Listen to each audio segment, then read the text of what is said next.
congratulate Dr. Sanjay Pandey for conceptualizing and heavy architecting this beautiful scientific program. And I think this is the first Master Civil course in the PMR under the aegis of IAPMR. Yes, sir. And I was told that probably it's being sold out by the next stakeholders for next 2 years. Yes, sir. Yes, Am I right? yes, sir, absolutely, sir. So would it be like once in 3 months or once in 6 It's months? quarterly activity, sir. Okay. We are going to do it in quarterly fashion, and since 2025 first quarter we have already booked. So I think the resident needs to be prepared for it, no for forthcoming, meetings, such meetings. And I'm pretty sure that probably might be helping them out a lot while preparing for their exam in the future.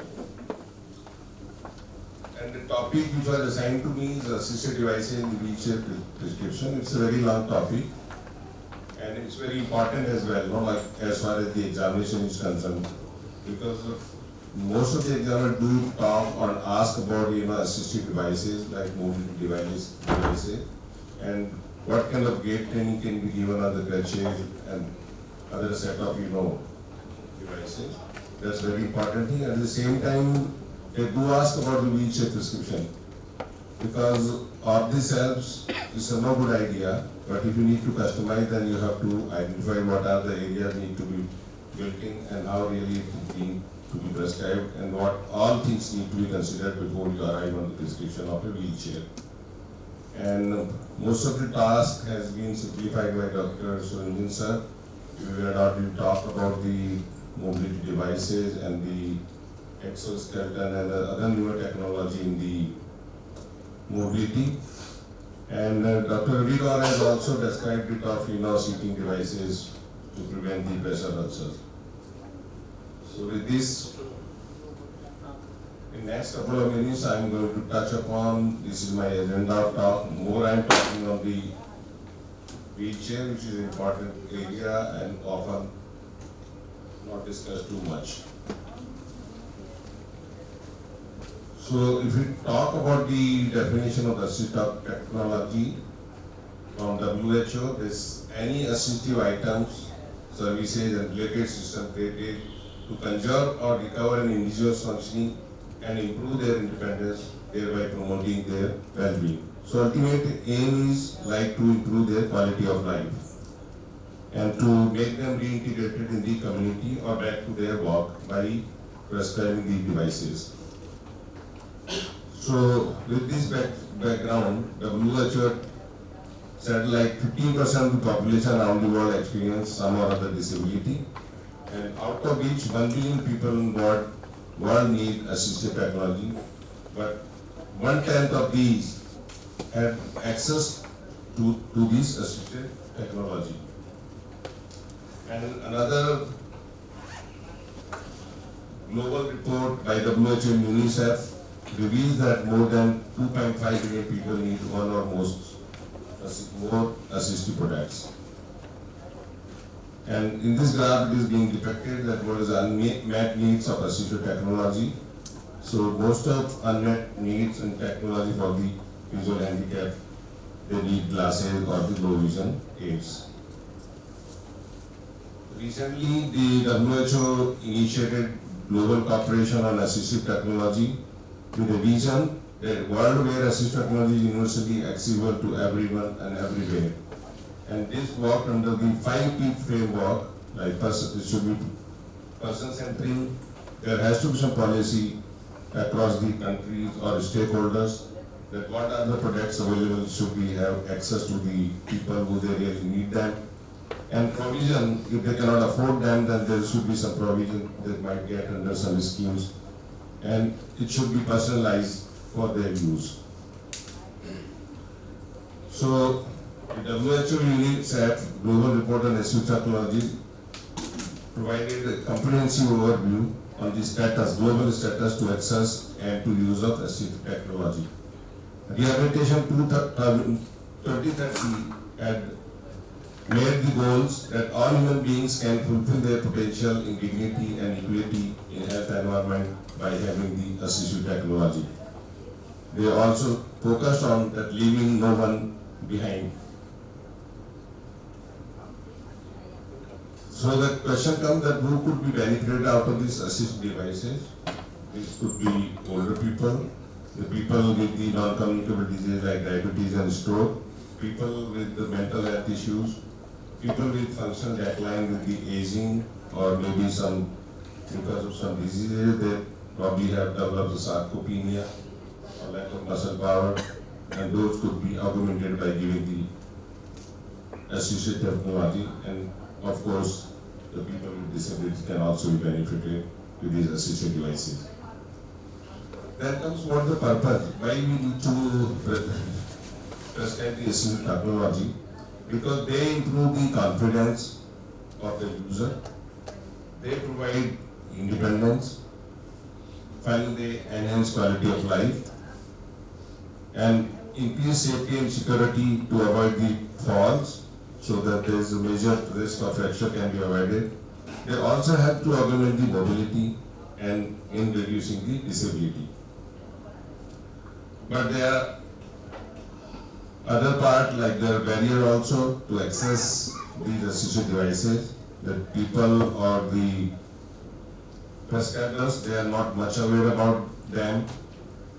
They are very high cost due to overpriced assistive products and associated service delivery, and they are limited physical and geographical access of the availability.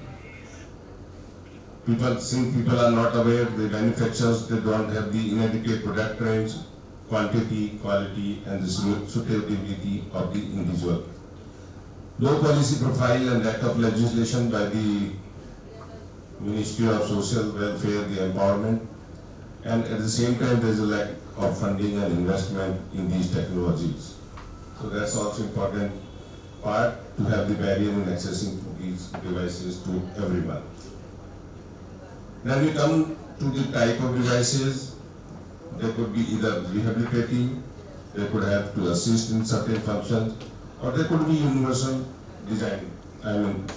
Technology that could be available to all users with or without disabilities. And in these kind of universal devices, they don't have any adaptation to be required. Rehabilitative assisted devices improves the same level of functioning which they were probably having before the injury or pathology. So orthosis and prosthesis play a very important role into that. And they also need to, sometimes they need to prescribe to modify their functions also to the previous level of their injury. And assistive technology, they are unable to perform certain tasks after the disability that can be added on with providing these assistive devices. So whenever we go for the prescription of these devices, we need to consider what is the usability in particular person and what amount of training they require, whether the therapist is around there to train them with that type of device, what all should be the technological feature in that device, and any assistance required, whether the patient cannot able to afford that, then some assistance, financial assistance required or not, that also need to look into. And what would be the benefit? That's very important before you take the decision that you really select a person for the assistive devices. That part also need to be seen into it. So these are the factors that need to be considered before we prescribe. Financial, what benefits, what should be the usability and the longevity of prescribed assistive device, and whether it's really need or suitable to the patient requirement or not, that also need to be looked into it. So there are certain type of assistive devices based on the application areas, like assistive devices for survival, to maintain and or for an easier life, like basic ADLs, to perform basic ADLs like bedding, aids, dressing, grooming aid, eating and feeding aids, etc.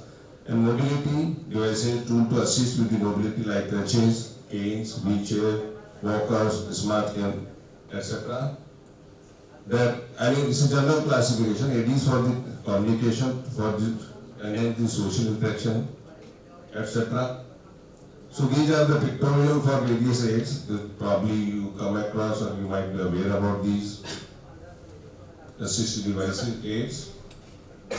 Then other subsection of the assistive devices are for the visually impairment, for the hearing impairment, and also meant for the sports and the recreational activity, which like in the spinal cord injury patients also to increase the participation in the leisure activities. So this is again pictorial of various assistive devices aids being used for the recreational and the sports activities in the spinal cord injury patient. These assistive devices can also be classified in terms of technology use. They could be low tech, they don't require much training prior to their use, and simple mechanical and electronic features like walkers, pen and pencil leaves, etc. They are mid-tech, they require some amount of training to get accustomed to these technology, like manual wheelchair, etc. They are high-tech technology that needs lot of training and preparation to get accustomed to that kind of technology. They are fairly expensive than other assistive technology like robotic exoskeleton, powered wheelchair, etc. Now we come down to the wheelchair prescription. So WHO has defined the wheelchair is an assistive device which enhances personal mobility and facilitate participation for a person with walking limitation. So that's very important to know when to prescribe. Normally we do prescribe wheelchairs which patients get from the market. That is not really much used because we need to customize. So for that matter we need to prescribe a wheelchair. So when we talk ideal wheelchair, there has to be some goals to maximize functional independence with activities of daily living, and that should provide the comfort to the user, that also need to accommodate or prevent skeletal deformities at the maximum, should also minimize the risk of secondary injuries, and also promote quality and unobstructed self-image. That's very important because anything like a person is sitting at home or in bed, so basically like once you add on with the mobility, it add on to the image of that person with disability or injury or the disease. So these are the wheelchair prescription considerations that has to prescribe according to the user's age, size, user disability and prognosis, what is the functional level you decide on, what should be the preferences with adding on these wheelchairs, and whether it needs to be used in indoor and outdoor mobility. Should also look into the whether these wheelchairs have portability or accessibility also in terms of the cost, and how much there should be reliability with the product and durability. That's also important factor before you prescribe because these are the expensive, the motorized wheelchair, they are expensive ones, so you need to look into these aspects before you prescribe the wheelchair.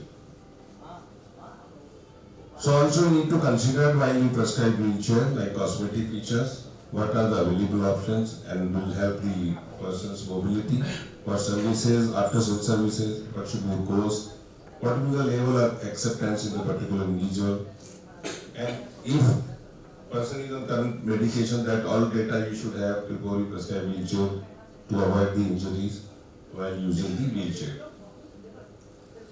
So while we plan for the assessment, we need to look into these physical aspects, the strength, the range of motion, coordination, balance, contexture, and the cognition level and perception of patient.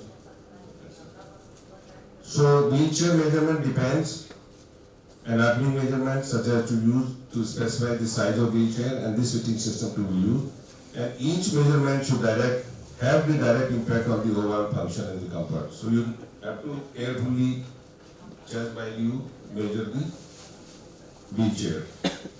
So we need to consider the seat height, which is person to leg plus 2 inches below the footrest. Because if it is Lesser than that, there is a chance of the flexion at the hip, and there is a ischial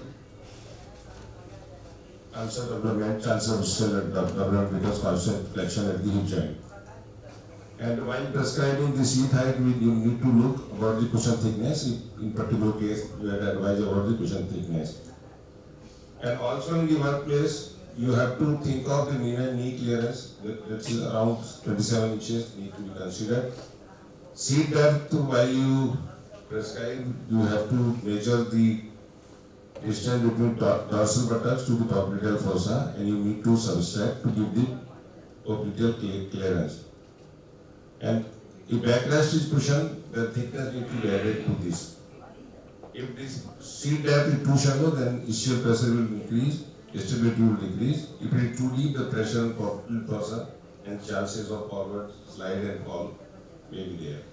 The forearm height, it is distance between forearm and the buttocks. Forearm should be parallel to the ground and shoulder should be level. If it is too high, then it can interfere with the propulsion. If it's too less, then balance would be a problem. Seat height is measured from the bottom of buttocks to the level of the spine of the scapula. If it is too high, then it interferes with shoulder movements. If it's too low, then there is an inadequate trunk stability. But in quadriplegics, to have the better stability, need to be kept higher. Another thing is the back angle, which is very important to support the back in a vertical position. If there is increased back angle or reclined back, that has to be given in case where there is limited hip flexion to have the better trunk control. Seat width, it's the widest points between two hips. Patient will be with braces, that also we need to consider, plus 1 inch. So that gives the margin for the relieving of the pressure. Because if there will be narrow seat, then transfers will be difficult, and then chances of the pressure increase greater to happen. If it's too wide seat, then the chances of development of scoliosis because of the positioning, there might be back pain, and there would be difficulty in the propulsion also. Then another thing we need to consider seat turn, which is slopes down toward the rear of the wheelchair. It needs to be considered in context that stabilize your pelvis and the spine in person with limited trunk control. Seat angle depends on how much is spasticity and that particular spine cord injury patient, level of injury. And if there is a contraction deformity, height of footrest and seat alignment has to be done according to managing the seat down. So axle is also very important, that where it be to place. If it is in forward position, so it to be moved gradually anterior. It helps in efficient propulsion. And shoulder axis in this picture, you can see right picture, that is 1 to 2 inches behind the wheel axis. And this forward axle position helps to maintain center of gravity posteriorly. So there is a less muscle effort and slow to propel, and also there is less chance of having the median nerve injury. Easier to propel the wheelie and negotiate obstruction curve is more easy, and person can make wheelchair more picky and difficult to push up a ramp. So that's a disadvantage with this kind of axle in forward position. The axle could be in backward position also, which increases stability. It is prescribed normally bilateral amputee. And the disadvantage is this has greater rolling resistance and more energy is required for propulsion. And it also needs the greater radius for the turning into the environment. Sir, I need to conclude, sir. Please, Okay. sir. Then the rigid frames, that could be rigid frame, wheelchair frame or folding frame. Folding from the portability is much easier with these folding frame, but they are heavier and more not very sturdy. But then wheelchair seating system, backrest, seat and seat cushion, they are required for in the medical and the functional situation, what really looking forward and what type of the backrest and seat cushion you need to prescribe for an individual. So there could be basic fabric bag with tension ties. The very variety of the backrests are available, and they have got different type of application which you can look into the slide later on. Because of the cost of time, I just run through with the slides. Then there is a different type of cushions are available. Dr. Ravi had already discussed about them. They help in preventing of the pressure injuries. Then extra component also to be considered adductor pad, where there is a load, adductors tightness is there. Hip guides and headrest depends on what is the functionality and what are the difference in the muscle power and holding the neck upright. The laterals and harnesses also used to avoid the falls. The seat function, the recline or tilt type of seat function, armrest, they could be fixed or movable. The front rigging, that for the leg rest. Pushings, like to easy propulsion, it depends on the clinical conditions, what type of pushings and tools are allowed. In Hemi, the seat height is less than if you compare with other standard type of wheelchairs. The powered wheelchair, where the people cannot strength or stamina to propel the wheelchair.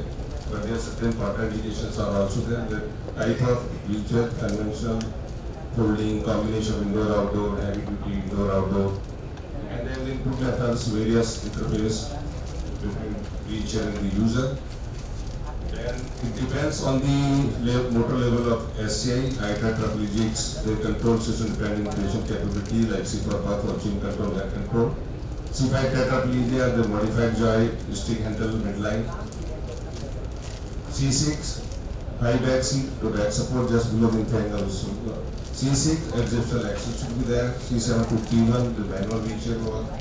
T2 is again manual wheelchair walk. The modification required according to racing, sports, and other type of activity, recreational activity. In Indian setting, you find the neo motion, neo fly, neo bolt type of wheelchair for certain exercises. And the AIIMS is India's first standing wheelchair by IIT Madras, which was designed and developed in 2019. So take-home message is the assistive devices are tools designed to help individuals to perform daily tasks to enhance their independence. It ranges from simple tools like canes and sticks to advanced technology like robotic exoskeleton, powered smart wheelchairs. And the goal is to bridge the gap between the individual's abilities and demands of their environment by promoting inclusivity and accessibility as what the UNCRPD is concerned.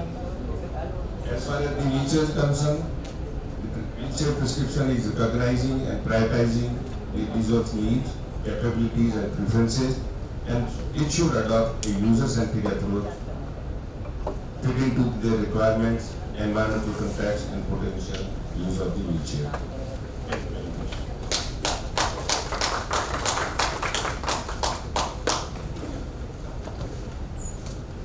Thank you, sir.